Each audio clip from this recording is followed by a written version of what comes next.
Welcome in to the Subconscious Mind Mastery Podcast. You know, I guess it's going to be a while before I hear that music and don't think of my buddy Mike O'Sullivan. I think you guys know from, two podcasts back where I dedicated the podcast to Mike. Just hard to believe, you know? But anyway, that's not our topic today. Hi, Mike. I know you're listening from up there. You're probably here. I just can't see you. I've been trying to connect, and it hasn't happened yet. But this is a blog of conscious living. It's a story of my life, and I was thinking back on the origins of this. My goodness, guys. So really, 2009 was the year that I credit as the pivotal year when I started to really look at something different, a different way of living. Had nowhere to go. All I had was a whiteboard of A, what didn't work, and B, what I didn't know. Was living in an RV out by a lake in the eastern side of Dallas, working in healthcare and trying to put Humpty Dumpty back together again.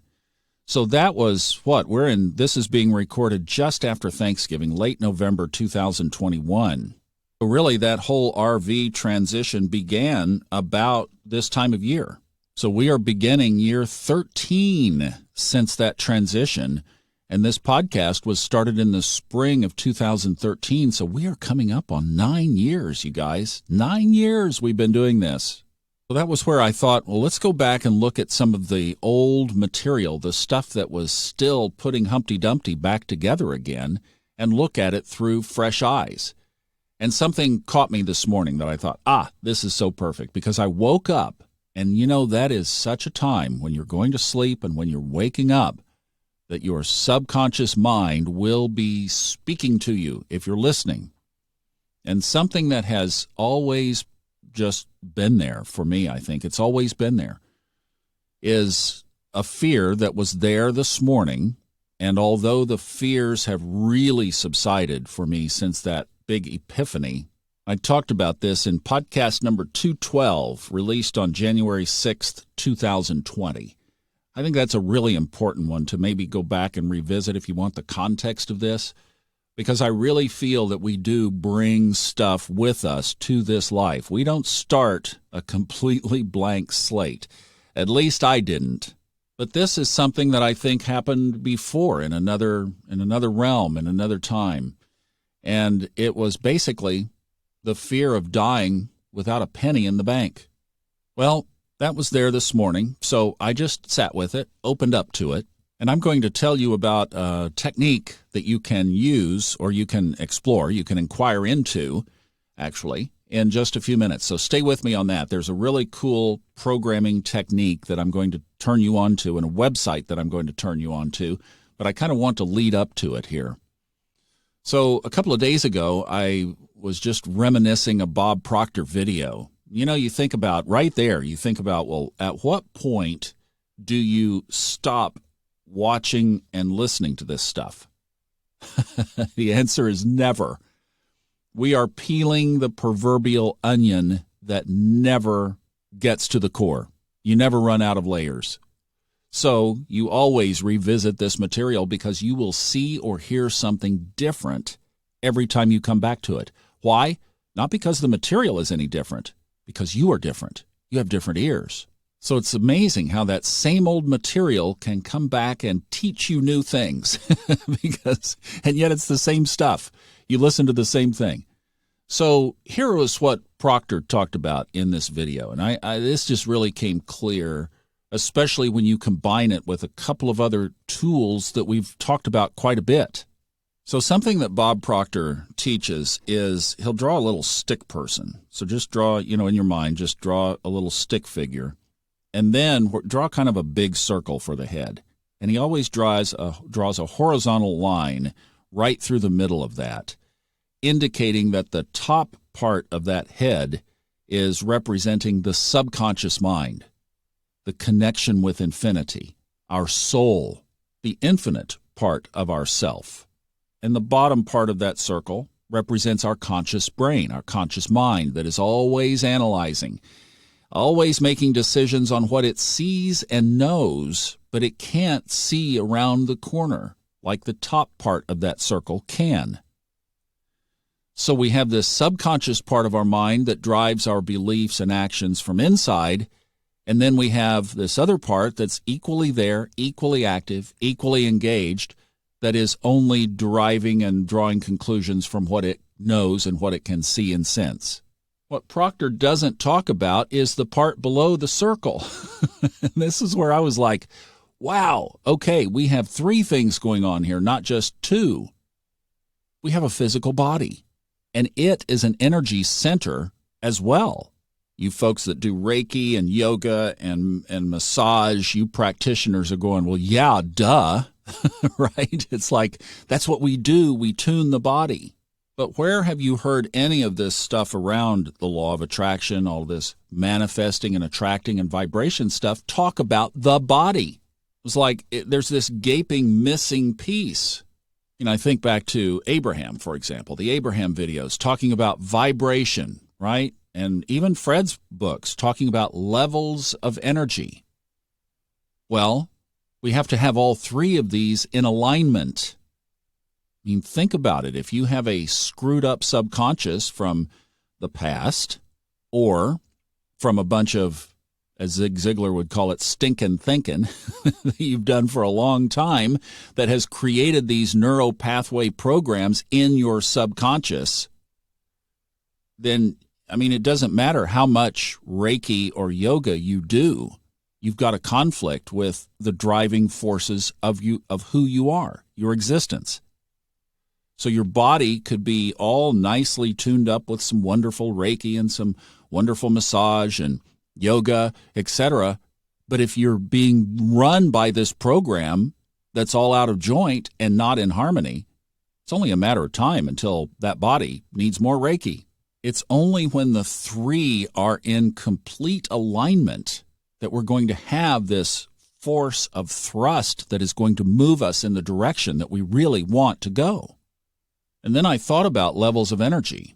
That's the audiobook that I narrated for Fred Dodson. Many of you have it. Many of you still need to get it. Check it out, because it is like the foundational book that Fred has written. And people ask, what book should I start with? My gosh, there's 30 of them. Start with Levels of Energy and then do Lives of the Soul behind that. But Levels of Energy takes all of the physical expressions of being a human and puts them on a scale from low to high. And that gives us a context that we can wrap our brain around which vibration we are in at any given time. And let's talk about vibration, because that is one of these laws, these physical laws of the universe clearly teaches. And, if I've certainly seen it happen over and over and over in my own life, you probably have too, that the vibration or the energy level that you are vibrating on from one of these three centers draws toward us according to that level on which we are vibrating. So let's just take my own little example. Now, the past week, as I'm recording this again, late November, has been a really difficult week. My Fun Astrology website went kapoots. It was a hosting problem, so I had to change hosting companies, and I wanted to really upgrade it, and that just, bottom line, took a long time. Meanwhile, I'm trying to finish an audiobook so that I can go see my new granddaughter. I want to be able to leave, and I want to be able to leave here complete and not have to worry about when I get back. So, admittedly, my vibration over this past week has been a little frantic. But I know that having done this work now for the 13 years and the 9 years that we've been talking together here and doing these audiobooks, and the audiobook is a really, narrating the books is a real zen place for me to be. So I knew that at least I would say the subconscious part, at least the subconscious part that drives this phase of what I was doing, was in pretty good shape while my body was tired and frazzled, so a little bit of stress and tension, and my thoughts, certainly the conscious mind, the part below Bob Proctor's horizontal line, was, I'm going to say, wigged out. I mean, I took a big collective sigh of relief after that website got fixed and everything finally returned to working. But it takes a few days to unwind from that stuff. I mean, we are human, right? So I was in that stage of kind of settling back into the old me before all of this stuff hit, right? Before the stuff hit the fan. So then I wake up and there's this fear from the subconscious. I didn't originate that in thought. My body didn't originate that. And yet, here is something that is more powerful than the other two that would, left unchecked, ride me right into a ditch. It is the strongest denominator of the three. Why? Because it is on all the time. Oh, yeah, you can go to the gym and you can build your body up big and strong, but you can't overpower the subconscious mind. You can do 6 hours of Reiki a day, but as soon as you go to sleep, the subconscious takes over. You can do affirmations every minute of every waking hour, and then still you get the idea. You go to sleep. I mean, the old program will resurrect, or you could be doing affirmations and then see or read something, heaven forbid, that just triggers one of those subconscious programs. You don't even have to think about it. That's why the subconscious is so incredibly powerful. So here's my own story of being out of complete alignment. My 3 energy centers had gotten tipped out of balance in this week past of having to fix this problem. And me being me, when something like that happens, I just dig in my heels and go deep and kind of isolate and get it done. You know, the old, what's the guy? Get her done. Get back, Jack. So you see, this is exactly what I'm talking about. It's like driving down the road with a car and one of the wheels is starting to go flat. Boom, boom, boom, boom, boom, boom, boom. Starts to wobble on that side, starts to pull. So here I was kind of in the Zen place doing the audiobooks, but this other part of me was whacked out of alignment. Or see, you could have, for example, your body could be relaxed, but then one of these subconscious thoughts fires off out of nowhere, and then you're, again, think of the stick figure and the horizontal line and the big head. That area below the line starts arguing with that subconscious thought. So then you have conflict. And then what happens? Your body tenses up because of that conflict. Now you're scared, you're confused, you're arguing, and you're indecisive. Or, another scenario that comes to mind. Let's say you get an intuitive prompt that starts moving you in the direction of your soul. You know that's where your infinite soul wants to go. But again, the conscious mind argues with it. And then your body supports your mind because it's in the physical realm, and you make the conscious decision, your body and your mind, nope, let's walk away the other way. Let's go the other direction. At that point, it's 2 against 1. Subconscious, infinite connection, loses. Take the back seat. We're going a different way. Or let's throw it another direction. You say you get a prompt to go into meditation and put your body in a relaxed state, even an alpha state where you're easily programmable, you're easily subjective to programming. But this actually works out to your benefit because now you've put your body in a relaxed state, your subconscious is in a relaxed state, so it's easier for that conscious mind just to fall into that beautiful environment that you've created. You see, it can just kind of, you guys have got this. Thank you. I need a break. So you see why it's so important to keep all 3 channels open and pure all the time? So then I was thinking, well, what distracts us from that harmony? Now, this is where I think things get really individual. So I'm not going to throw down a list. You have to find your own. What works for you to get you out of balance? And then what works for you to restore that equilibrium? Now, I will say this. I do think that as we continue to peel the onion, that there are things that are locked in the vault of our subconscious mind that at just the right time, so in other words, there's a window of opportunity. When the time is right, or I'd say the word ripe, that these things in our subconscious want to come out and want to invite to be dealt with. That's what this feeling was. It was I'm still here, but it's time to deal with me kind of a thing. Not a disruptive thought. It's a heal me thought. If the subconscious could talk, it would be saying, you're ready and I'm ready. Let's do the work. Now, earlier, I promised you a resource. So those of you in our Facebook group, the Subconscious Mind Mastery podcast listeners, know of Lynn Schaefer. She comments in there quite a bit and always has a little funny meme or glyph or graph or whatever they call those things to put in there to get a little smile out of even the most strenuous day. We really appreciate her little sense of humor and comments and encouragement. Well, she has a website called thebeautifulmindcoach.com. Okay, thebeautifulmindcoach altogether.com.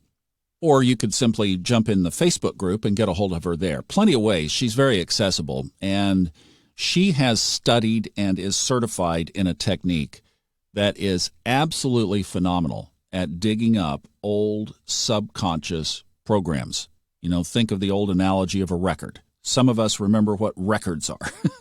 Vinyl's had a revival, so I think most everybody knows now. But if that needle is playing in one of those grooves, we have to identify the groove, and then we have to scratch the record so that it can't play that anymore. And that's exactly what her process does. It identifies which groove is there, or you just do what I did. And I got a hold of her before I recorded this, and I said, hey, is it okay? Can we book a session? Because I've got this groove that came up, so we don't have to go looking for it. It showed itself. Well, she can do both. So not only are there techniques to scratch the record, but she's working with some new rapid eye movement stuff that is, she says, it's phenomenal. I'm going to do a session to clear this, and we can report back on that. But it is really an amazing resource. So if you would like to identify and scratch your record, it's not a one-and-done thing generally, but she can explain the process. The website has more information. It has contact information. So you can get a hold of her and explore that together. But we're talking here about how do we get our legs knocked out from under us. See, and there are things that we do that get us knocked off center in one of those three areas. I listed a couple that come from my own perspective. You have to get yours, and this is not a one-fits-all list. But for many of us, life itself will knock us off our game, like what happened to me with the website issue, or our environment. We might be in a toxic environment, or an environment that once was good and now has gone toxic. Got a friend who's going through a divorce. They had a good marriage. Now it's not a good marriage. Now it's a toxic environment. For some, it might be noise. For some, it might be silence. But substances was another one that I did put down on the list, and substances can be whatever that is for you, but I think that substances is something that's becoming more clear for me that do have an influence. Now, some people would say, wait a minute, substances help me get back on track. And I honor that too. Like I said, this is not a one-fits-all list. You have to identify, and I would have your list and your awareness of, if this happens, I know that one of those three areas, above the horizontal line, below the horizontal line, or the stick figure, my subconscious, my conscious, or my body is going to get knocked out. I was talking to my son the other day. I'm looking forward to going and visiting them, and they have been having many sleepless nights with a new baby. Their body is temporarily having to deal with that situation. Won't be there forever, but right now they are knocked out of balance in their body, which of course has created the fatigue in the mind below the line. So two lists, what gets you off balance, and then the other list obviously is what gets you back on track. Again, for me, has turned in this phase of my life, quietness, simplicity. You know I love hiking. See, my mind doesn't do as well not being active. And I see this clearly through the astrology work that I do. My mind needs that stimulation. It needs that stimulus.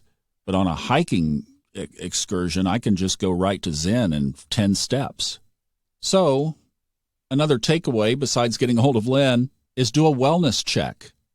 Are you able even to tune in? Or is it so busy right now that you can't? Do you stop long enough to think about it or to try? Or do you hide from it and numb it up like so many people do?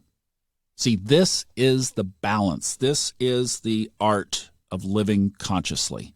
And that takes me right to a little tease about what we will talk about next, and that is that our world, I think, is shifting. I saw something today as I was sitting in my quiet time that I'll tell you in the next podcast, that I think things are shifting, and this very process of this conscious awareness and attunement is going to determine our collective future.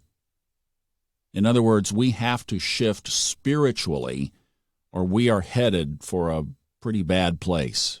But we can turn it around, but it's going to take people waking up consciously. And that's what seems to be getting further and further away. But we'll talk about that next. And you and I wouldn't be here if we weren't living a conscious life. So think of those three areas. Draw your little stick person. Put your physical body as the little thing. So put a little skirt with it if you're a girl. If you're making a girl stick figure, not make a boy stick figure.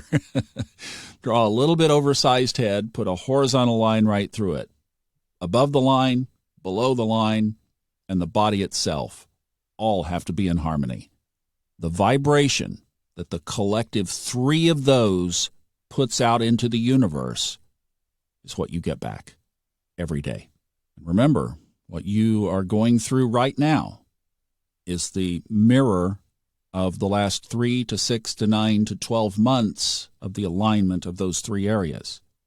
So if they're not in alignment, why not start today? Because you're laying the foundation for the next 3 to 6 to 9 to 12 months. And be sure that along the way, you enjoy the journey. I'm Thomas Miller. Thanks so much for listening.